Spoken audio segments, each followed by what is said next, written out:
ডিব্ৰুগড়ৰ যেটো কলেৰা তাক মই আজি ভাল কৰি ৰিভিউ কৰিছো। কিছু ইয়াৰে বাগানৰ ব্যক্তি পশ্চিম বংগৰ হাওড়াত কাম কৰিব গৈছিল আৰু তাৰ পৰা তেওঁলোকে কলেৰাৰ বীজাণু লৈ তেওঁলোক নিজৰ বাগিচালৈ উভতি আহে আৰু তাৰ পৰাই কলেৰাৰ প্ৰাদুৰ্ভাৱ হয়।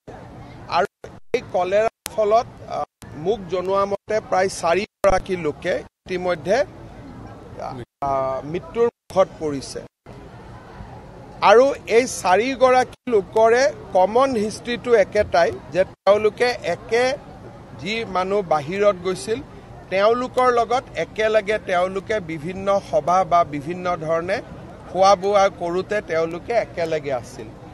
এতিয়া আমি পানীৰ সোৰ্সবিলাক 4খন বাগানত ইয়াক দেখা গৈছে।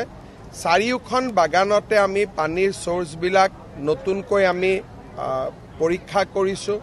য'ত য'ত দমকলৰ লগত প্লেট আদি লগাই যাতে বেয়া পানী যাতে মাটিৰ ভিতৰত পুনৰ এবাৰ ভূগৰ্ভত যাব নোৱাৰে তাৰ কাৰণে বিভিন্ন ব্যৱস্থা আমি হাতত লৈছো আৰু মই বিশ্বাস কৰোঁ যে অহা 4-5 দিনৰ ভিতৰতে এই পৰিস্থিতিৰ ওপৰত আমি নিয়ন্ত্ৰণ কৰিবলৈ সক্ষম হ'ম।